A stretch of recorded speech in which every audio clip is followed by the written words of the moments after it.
Hola, ¿cómo le va? Muy bienvenido a este espacio. Yo soy Jorgelina Lagos, periodista especializada en el mundo del arte y del entretenimiento. Y hablando de arte y de entretenimiento, hoy les traigo a dos colosos del mundo del cine. Del cine como director y del cine como intérprete. Nos vamos a referir a el gran clásico, director clásico de todos los tiempos, que se llamó Luchino Visconti. Y ella, la actriz, una actriz que se las trajo en su momento, se llamó Anna Magnani. A ver, vamos a hacer un poquito de historia. Hoy no voy a sobreabundar ni en uno ni en otro porque merecen capítulos aparte, pero los dos se unieron en 1950-1951 para hacer una de las grandes producciones del cine neorrealista italiano. A ver, Luchino Visconti, que era conde, era hijo de una familia de la nobleza, por un lado del padre, que venía desde el 1200, y de la aristocracia industrial por parte de la madre, que era perteneciente a la familia Carlo Erba, un gran laboratorio, el más importante de Italia en su momento. Entonces, él unió esa cosa ecléctica que fue, por un lado, la aristocracia, por otro lado, la posibilidad de hacer lo que él quisiera con la fortuna incalculable de la familia de su madre. Y bueno, él hizo lo que quiso y lo hizo muy bien. A ver, vamos a Anna Magnani. Anna Magnani fue una mujer de pueblo, una mujer que nunca se supo muy bien quién había sido su padre, una hija natural, criada por sus parientes, tíos o abuelos, y saltó al cine italiano en la década del 40, haciendo roles cómicos o con mucho humor al lado de ese gran cómico italiano que se llamó Totò. Bueno, los dos se conocían, habían intentado en algún momento hacer algo juntos, ella había quedado embarazada, no pudo seguir adelante con el proyecto, y en 1950 se unieron para hacer una película que se llamó Bellissima. A ver, el gran Luchino Visconti tiene en su haber filmes como Obsesión, que es del año 1942, que fue la primera película de lo que después se conoció como el neorrealismo italiano, en plena guerra. Italia estaba en plena guerra. Después hizo La Tierra Tiembla, después llegó Bellissima en la década del 50 con Anna Magnani, y después siguió con grandes nombres dentro del cine como Rocco y sus hermanos, por ejemplo, o El Gato Pardo, o El Inocente, o Muerte en Venecia, o Luis II de Baviera. En fin, no fue un gran y prolífico director, sí fue un grande, pero no muy prolífico porque cada película la hacía con una minuciosidad que le llevaba años. Bueno, nos vamos a detener en Bellissima. Bellissima, una película de la década del 50, donde se narra la circunstancia de una madre de pueblo, muy humilde, de una vida muy precaria. Recién habían salido de la Segunda Guerra Mundial.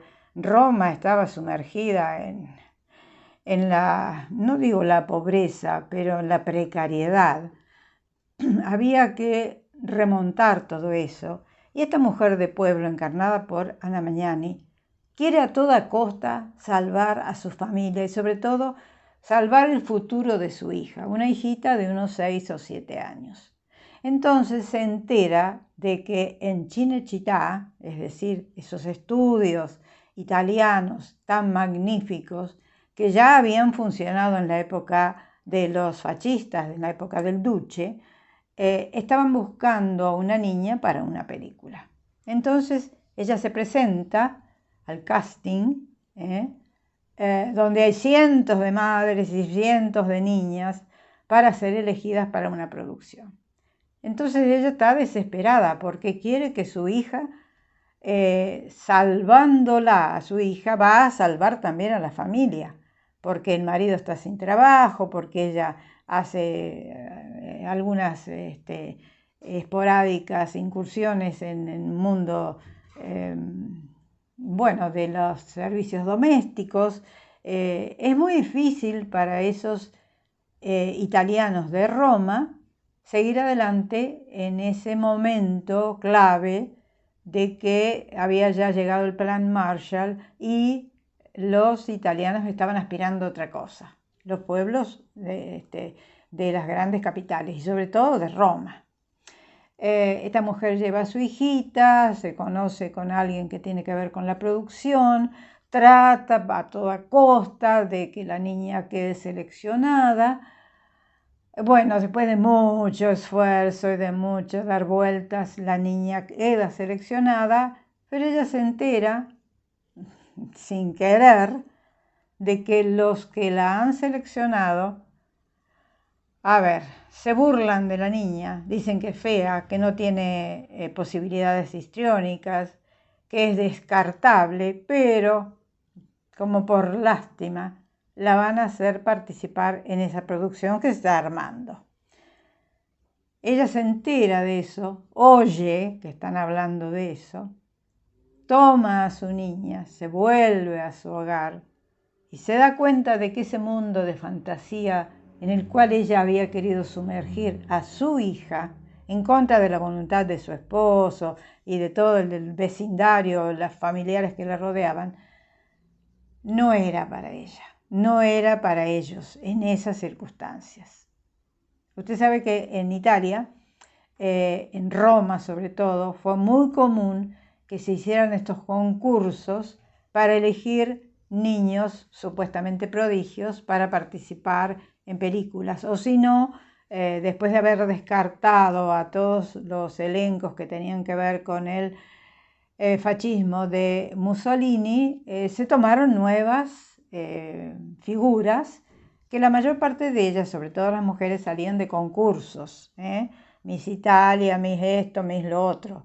Por ejemplo, Silvana Mangano, Sofía Loren, Gina Lollobrigida, Lucía Bosé y tantas más que hubo en ese momento. Bueno, esta mujer se vuelve a su casa con su hija.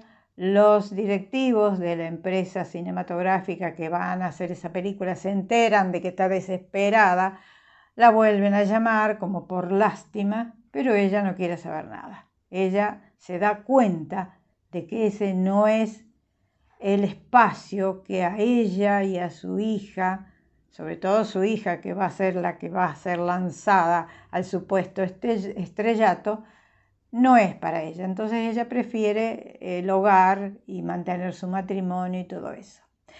La película en sí es una moraleja, o tiene su moraleja, de que no hay que pretender más de lo que el paso puede dar, o el largo de la pierna puede dar. Y sobre todo en esa época, donde la gente no era tan audaz como ahora, donde se superan ciertos escollos de una manera más fácil, más desenfadadamente. Ella era una mujer de pueblo acostumbrada a cumplir los mandatos de la familia, pero se da cuenta de que no puede hacerlo. Entonces, la moraleja de esta película es no pretender más de lo que uno puede llegar a conseguir. Es una película, ¿cómo decirlo? No es un gran drama, es un melodrama, es una ficción donde se muestra un momento de la historia, de lo que estaba viviendo en Italia en ese momento, pero por sobre todas las cosas demostró que la gran Anna Magnani era capaz de todo.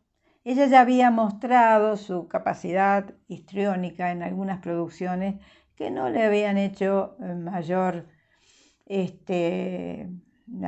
favor, excepto Roma, Ciudad Abierta de Roberto Rossellini. Pero en esta película ella demostró todo lo que era capaz de hacer.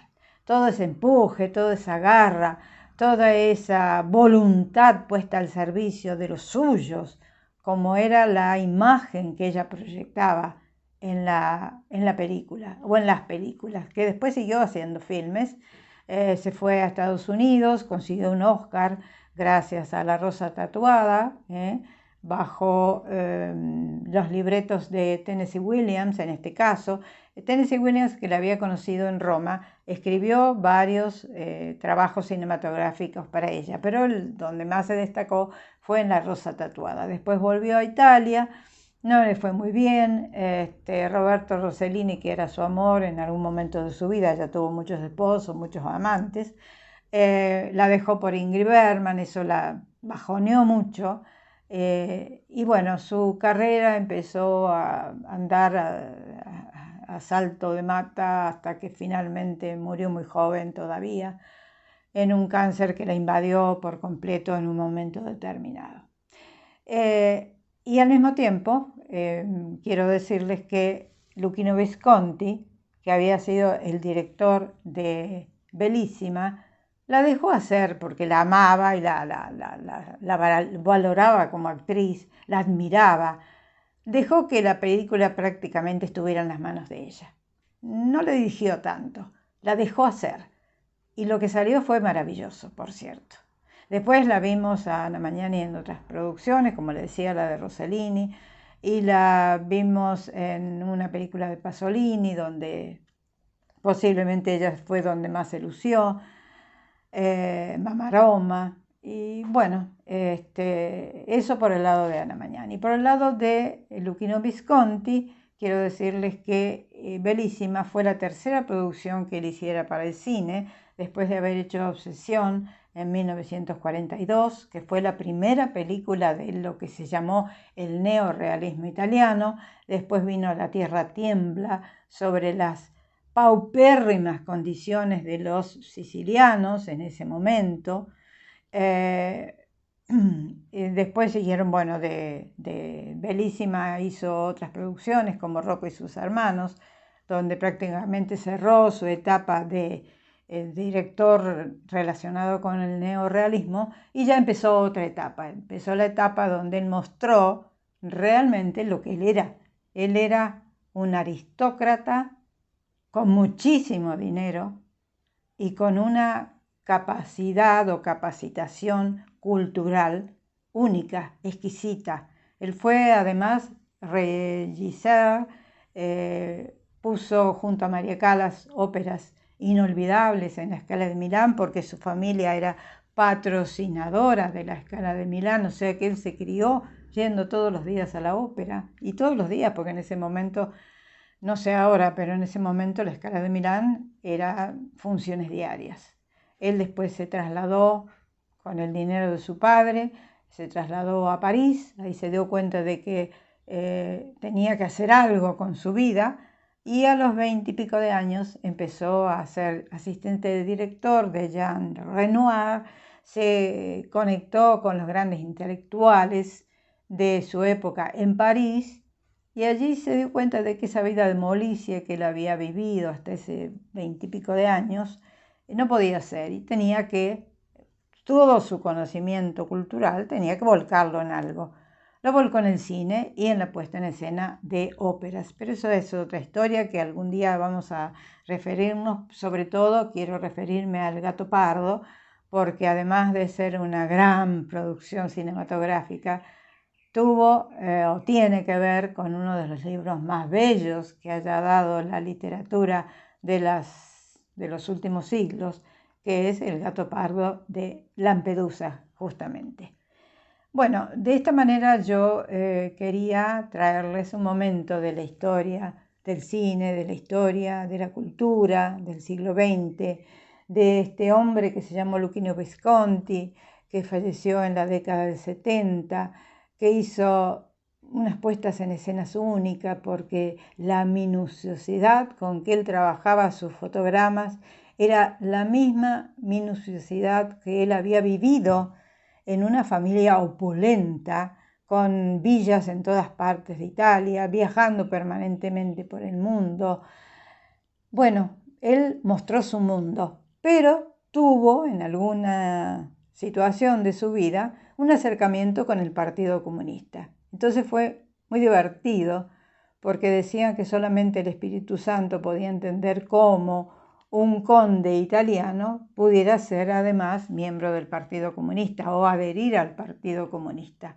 fue una de esas grandes contradicciones que tienen la mayor parte de los artistas y que justamente por esas cosas de la mente o del espíritu o de la elección interna, son justamente grandes artistas, porque son contradictorios. En general los grandes artistas son bastante contradictorios. Hoy quise traerles o recordarles este momento único en la historia de la cinematografía mundial. Ya vamos a volver con la cinematografía de Luchino Visconti. Vamos a hablar nuevamente de Anna Magnani, que hizo muchas producciones maravillosas, pero los dos coincidieron en esta película que se llamó Bellissima y que hoy queríamos traerlos aquí a nuestra mesa de trabajo. Recuerde, suscríbase, deme like, no me deje sola, porque así el programa se posiciona mucho mejor dentro de Google y de las emisiones de YouTube, de mi canal de YouTube que se llama Jorgelina Lagos. Me despido hasta cualquier momento y espero que ustedes la sigan pasando muy, muy bien. Será hasta siempre. Un beso para todos. Chao.